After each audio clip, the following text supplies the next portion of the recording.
बिस्मिल्लाहिर्रहमानिर्रहीम। अस्सलाम वालेकुम students, I am your Islamia teacher और आज हम पढ़ेंगे लेसन 1 बिलीफ इन अल्लाह। अल्लाह पे यकीन, अल्लाह पे ईमान चैप्टर का नाम है। और उसके बाद फिर है after completing this lesson students will be able to, इस लेसन को कंप्लीट करने के बाद स्टूडेंट्स जो हैं वो क्या कर पाएंगे, understand what the belief in Allah means, कि अल्लाह पे यकीन का मतलब क्या है वो ये समझ पाएंगे। और उसके बाद know the effects of the concept of tauheed on human life, और इंसानी ज़िंदगी पे तौहीद के कॉन्सेप्ट का इफ़ेक्ट क्या है।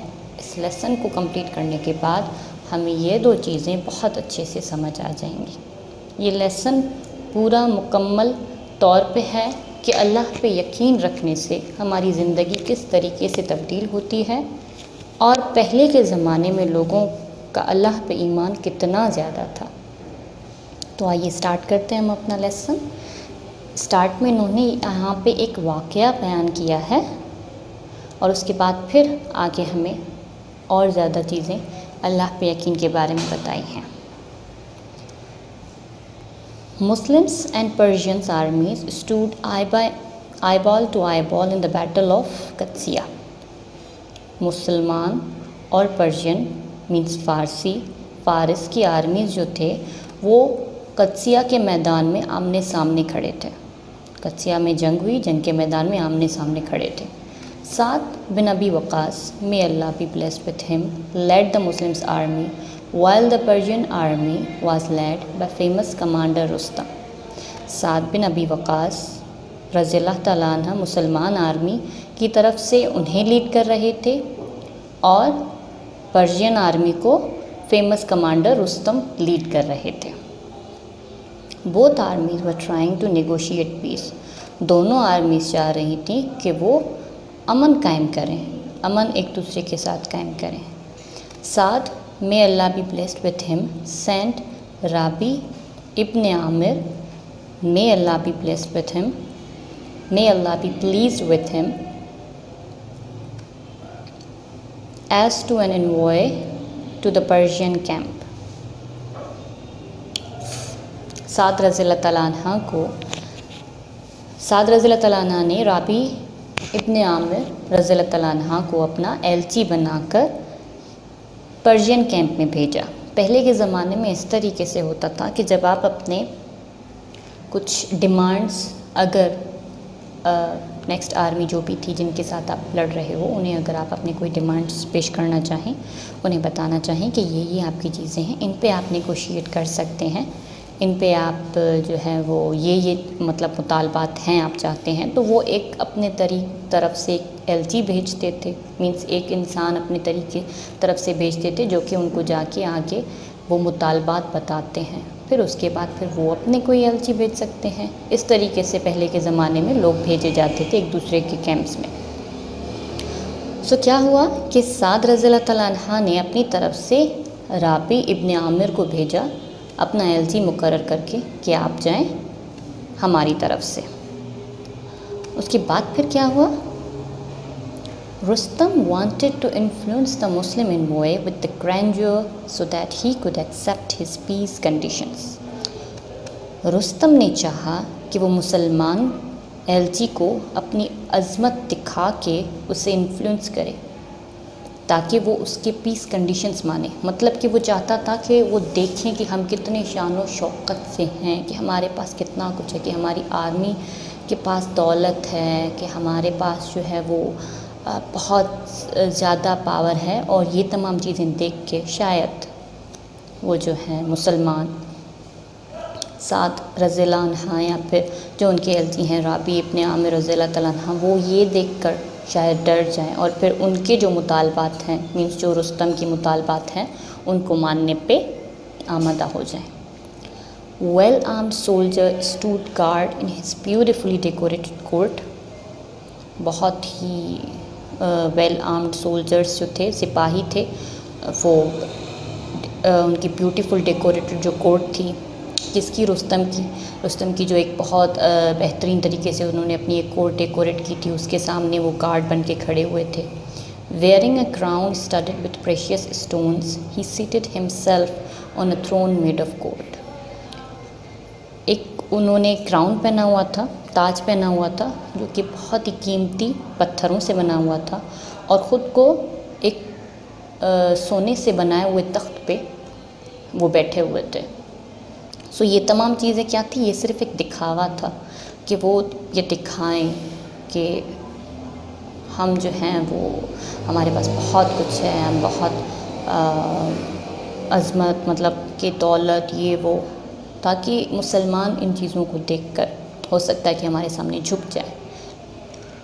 अब देखते हैं ये आप इस तरीके से सोचेंगे कि स्टोरी आपको बयान कर रहे हैं कि एक जंग का मैदान है, दोनों मुसलमान और फारिस आमने सामने हैं, एक दूसरे से जंग लड़ रहे हैं, और उसमें वो एक दूसरे को अपने एलची भेज रहे हैं। मुसलमानों की तरफ से राबी इब्ने आमिर गया, और वहाँ से जो था वो रुस्तम, वो अपनी ही अना में था, वो अपने ही गुरूर में था कि मेरे पास दौलत है, मेरे पास पैसा है, तो पावर मेरी है। लेकिन आपको तो पता है कि पावर सिर्फ़ और सिर्फ अल्लाह की ज़ात पे है। अब देखते हैं उसके बाद फिर क्या हुआ। Paying little attention to the splendor of the surroundings, Rabi ibn Amir, may Allah be pleased with him, who was riding a horse without a saddle. अब ये बता रहे हैं कि paying little attention, it means कि उसने थोड़ा सा भी ध्यान नहीं दिया अपने चौगिर्द जो भी चीज़ें थीं, जो भी उसके चारों तरफ शान शौकत थी, उससे बिल्कुल भी नज़रअंदाज करके राबी इब्ने आमिर रज़ियल्लाहु अन्हा, जो कि अपने घोड़े पे थे, विदाउट अ सैडल का मतलब है कि पहले ज़माने में घोड़ों के ऊपर एक जो है था, वो ऐसा समझ लें कि घोड़े की पुश्त की गद्दी होती है, सैडल उसे बोलते हैं। और राबी इब्ने आमिर जो थे वो बग़ैर उसके घोड़े पे इसी तरीके से सवारी कर रहे थे। सो वो घोड़े सवारी कर रहे थे विदाउट सैडल के। Rode straight to Rustam's court, सीधा रुस्तम के कोर्ट में गए, and pulled up his horse there, और वहाँ पे अपने घोड़े को रोका। He then tied his horse to a large pillow. अभी आपको बता रहे हैं कि मुसलमान कितने हद तक बहादुर थे, और उन्हें दुनियावी किसी भी चीज़ से कोई फ़र्क नहीं पड़ता था। उसने तो ख़ुद को तख्त पे बिठाया, बहुत ही खूबसूरत प्रेशियस स्टोन से बना हुआ ताज भी पहना, लेकिन राबी इब्ने आमिर ने किसी चीज़ को बिल्कुल भी ध्यान नहीं दिया। उसके लिए वो तमाम शान व शौकत कोई अहमियत नहीं रखते थे। वो घोड़े पे आया, वहाँ पे घोड़ा खड़ा किया, और then he tied his horse to a large pillow, और वहाँ पे घोड़े को बांध दिया। He was wearing shabby clothes, उससे पुराने कपड़े पहने हुए थे, शैबी मीन्स पुराने कपड़े, and holding a small spear in one hand, और एक हाथ में उसके नेज़ा था। स्पेयर मीन्स एक छोटा सा नेज़ा जिसे आप बोल सकते हैं। His sword hung in sheath covered in rags, और उसकी जो तलवार थी वो रैक्स से बनी हुई, जैसे कि तलवार को डालने का एक जो है वो कपड़े का टुकड़े से बना हुआ एक गिलाफ होता है, तो उसकी तलवार उस कपड़े से बने हुए गिलाफ में लटकी हुई थी उनकी कमर पे। Rustam's personal guard told him to put down his arms but he refused. Rustam के जो पर्सनल गार्ड थे, जो उनके ऐसा समझो वहाँ पे बॉडी गार्ड खड़े हुए थे, उन्होंने उनको बोला, किन्हें बोला? राबी इब्ने आमिर को, कि आप अपनी जो भी हथियार हैं वो यहाँ पे डाल दें, लेकिन उसने मना कर दिया। Piercing his spear into a precious carpet, he walked straight to Rustam's throne. वो अपने नेज़े को उसके कारपेट पे चुभाते हुए, मीन्स इस तरीके से ऐसे रखते हुए वो सीधा रुस्तम के कोर्ट में गए, रुस्तम के थ्रोन तख्त की तरफ गए। अब ये एक तरीके से आपको बता रहे हैं कि ना तो मुसलमानों के पास कोई ज़्यादा शान व शौकत वाले कपड़े थे, ना ही उनके पास कोई दौलत थी, लेकिन उनके पास ईमान था, उनके पास अल्लाह पे यकीन था कि उन्हें रुस्तम की किसी भी चीज़ से कोई फ़र्क नहीं पड़ रहा था, उन्हें कोई खौफ नहीं था।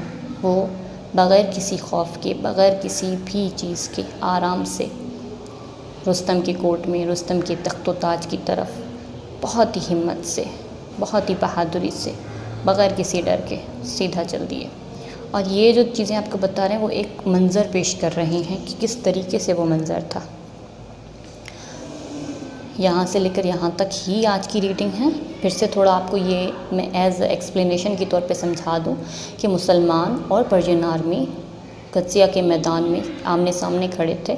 मुसलमानों की तरफ से कौन था? साद रज़ियल्लाहु अन्हा, और पर्शियन मींस फारिस आर्मी की तरफ से थे रुस्तम।